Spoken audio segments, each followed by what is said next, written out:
Assalamu alaikum warahmatullahi wabarakatuh. Hello viewers, I Muhammad Abdul Habib welcome you all to AIMS tutorial for accounts. In this video I'll be explaining the chapter income from other sources under unit 2 under the subject income tax 2 for BCom second year 4th semester students. Let us have a problem, page number B20, question number 7. Here is the question. The following are the incomes received by Mr. Kalyan Gupta during the previous year. So in a previous problem, the investment made by the assessee and along with rate of interest would have been specified in the questions, but in this problem direct the incomes received by the assessee are given. मतलब यहाँ पे investments के साथ rate of interest देने के बजाय directly जो assessee को जो इंटरेस्ट ऑन सिक्योरिटीज आ रहे वो अमाउंट दिया हुआ है. तब हम क्या करेंगे, जो सिक्योरिटीज है tax free government securities, tax free commercial securities, listed unlisted, less tax government securities, less tax commercial securities, listed unlisted, ये जो सिक्योरिटीज है इसमें हम क्या करेंगे, टैक्स फ्री गवर्नमेंट सिक्योरिटीज और लेस टैक्स गवर्नमेंट सिक्योरिटीज के लिए whatever is the interest received it will be considered as gross interest. So whatever has been received for government securities it will be considered as gross interest, and whatever is the interest amount which has been received for commercial securities, that is tax free commercial listed unlisted securities or less tax commercial listed unlisted securities, for them that interest will be considered as net interest which should be grossed up. तो समझ में क्या आया यहाँ पे, क्योंकि SSC जो incomes receive करे डायरेक्ट वो अमाउंट्स दिए हुए हैं, तो जो गवर्नमेंट सिक्योरिटीज रहेंगे चाहे वो टैक्स फ्री गवर्नमेंट सिक्योरिटीज रहने दीजिए या लेस टैक्स गवर्नमेंट सिक्योरिटीज रहने दीजिए, उसके लिए ये जो इंटरेस्ट अमाउंट है ये ग्रॉस इंटरेस्ट कंसिडर करेंगे. अगर ये लेस टैक्स फ्री कमर्शियल या फिर लेस टैक्स कमर्शियल सिक्योरिटीज है तब ये जो इंटरेस्ट अमाउंट आ रहा है इसको हम नेट इंटरेस्ट कंसिडर करेंगे which will be grossed up as net interest into 100/90. Let us discuss the problem. The incomes received by Mr. Kalyan Gupta are as follows: rupees 30,000 interest on Nagpur Municipal Corporation bonds, rupees 11,500 interest on 12 years National Plan Saving Certificates, rupees 21,000 interest on tax-free Indian government securities, rupees 33,600 tax-free debentures listed in Kolkata Stock Exchange of PQR Limited Company, rupees 40,800 interest on MP government loan, rupees 40,000 interest on tax-free debentures of a mining company unlisted, rupees 43,200 interest on debentures of a sugar company listed, rupees 15,000 dividends on preference shares of a limited company. The bank realized the interest on all these securities for which they charged 2.5% on the amount collected. तो ये जितना भी interest receive करे हुए हैं ये bank वाले receive करे और जिसपे वो लोग कलेक्शन चार्जेस 2.5% चार्ज कर रहे हैं. Compute the taxable income from interest on securities and tax liability if income from other heads is 6,31,000 if the interest is due on 30th April and 31st October. Here is the solution. First, the heading will be written as computation of Mr. Kalyan Gupta's income from interest on securities under the head income from other sources for the assessment year 2019-2020. Here is the format: particulars amount rupees. So particulars amount rupees, and here is the working notes.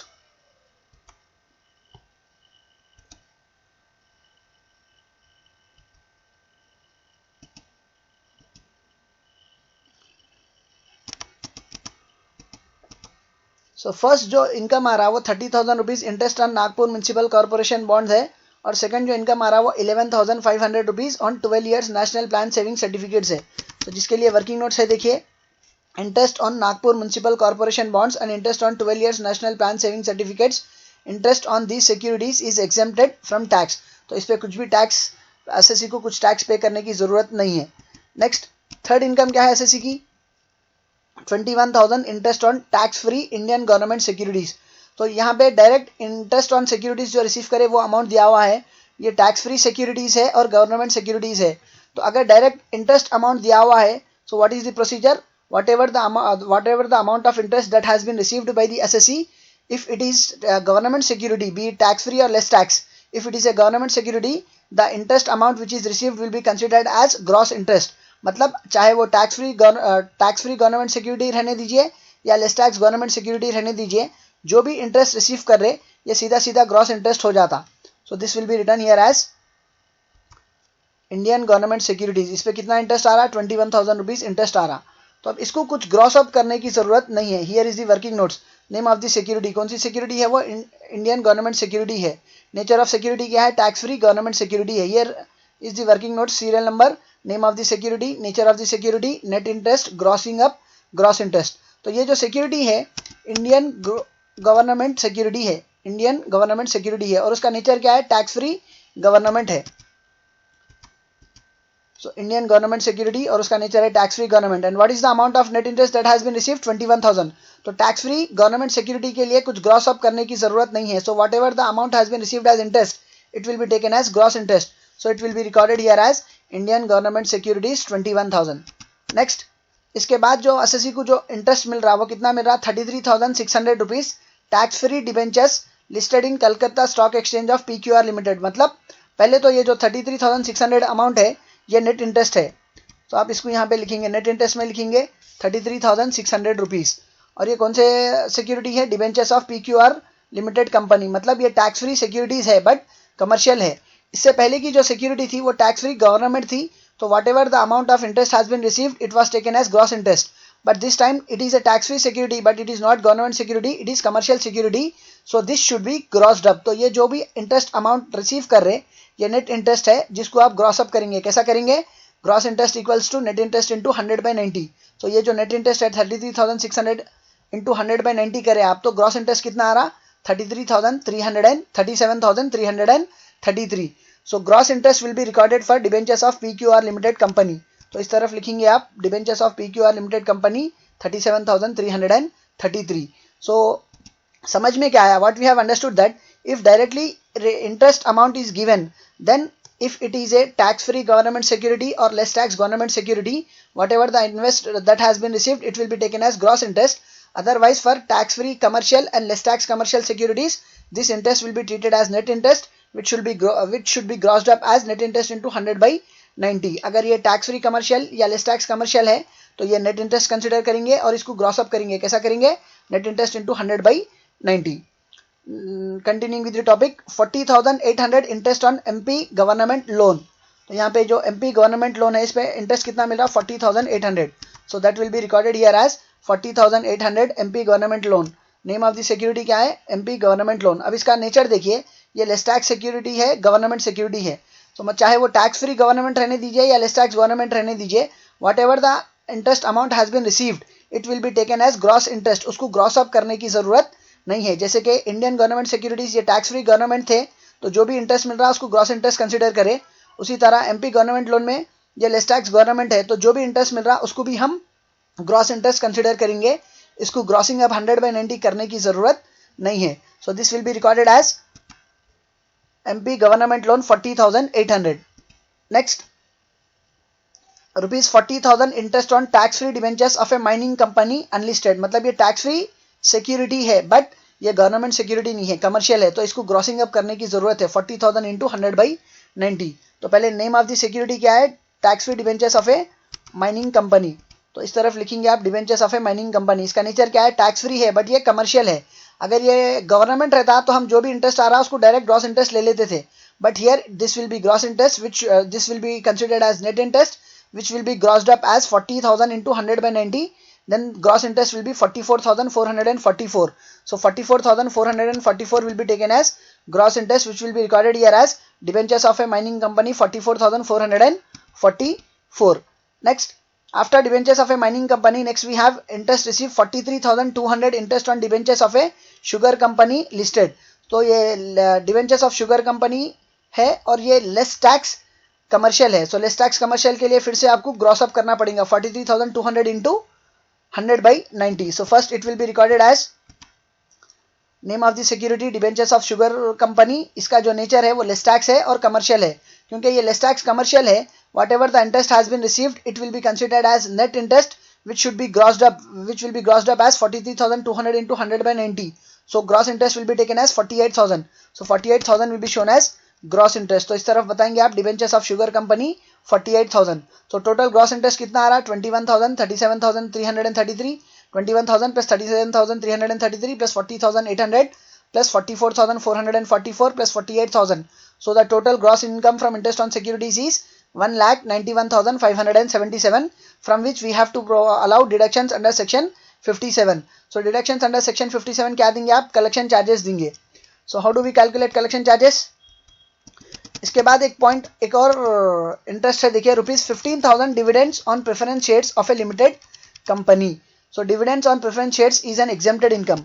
सो उसके लिए यहाँ पे एक working notes लिख देंगे आप, preference shares, dividends on preference shares is an exempted income, that is it is exempted from tax, hence it is not considered in calculating of gross interest.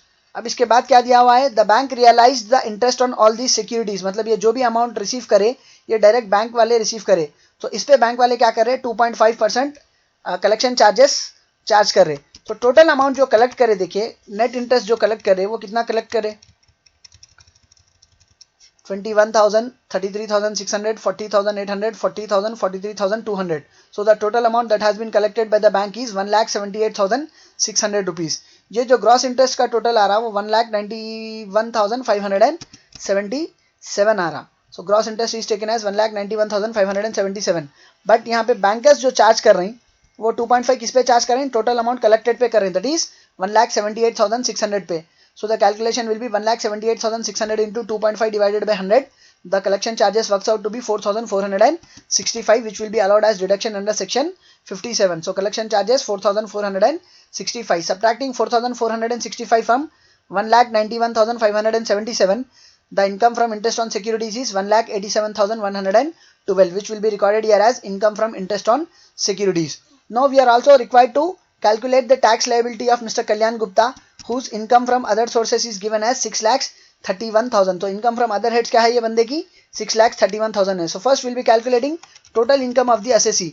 ये जो income from interest on securities है ये कितना है, 1,87,112 है. फिर income from other heads क्या दिया हुआ है क्वेश्चन में, it is given as 6,31,000. So that will be recorded here as 6,31,000. So adding 6,31,000 and 1,87,112, the total income of the assessee is 8,18,112, which is rounded off to 8,18,110. तब यहाँ पे assessee की total income from interest on securities और income from other heads दोनों add कर लिए तो total income कितनी आ रही है assessee की, 8,18,110.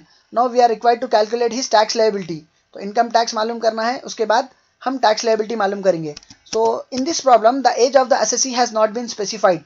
Then in such a situation the assessee will be considered as non-senior citizen whose age is less than or equal to 60 years. So for a non-senior citizen the basic exemption limit is 2,50,000. So for first 2,50,000 his tax liability will be nil.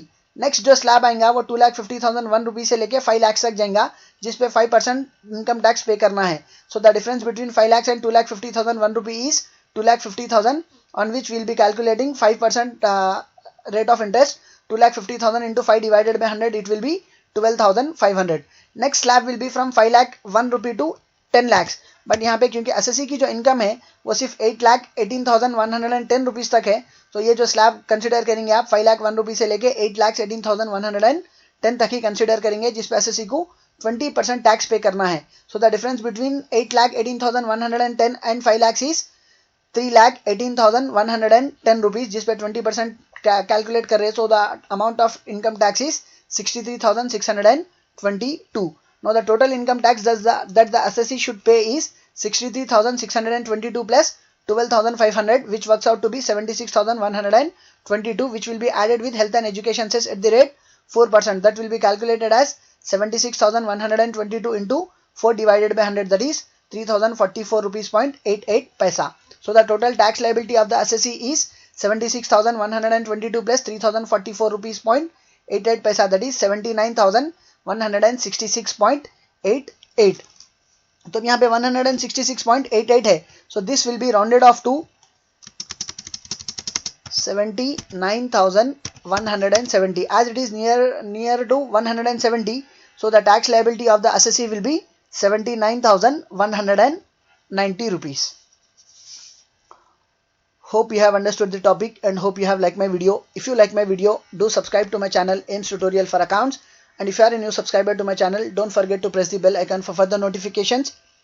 Do like my video, post your valuable comments, and do share it with your friends, relatives and all. Your one share can help someone to learn something. See you all in next video. Jazakallah khair. Assalamu alaikum wa rahmatullahi wa barakatuh.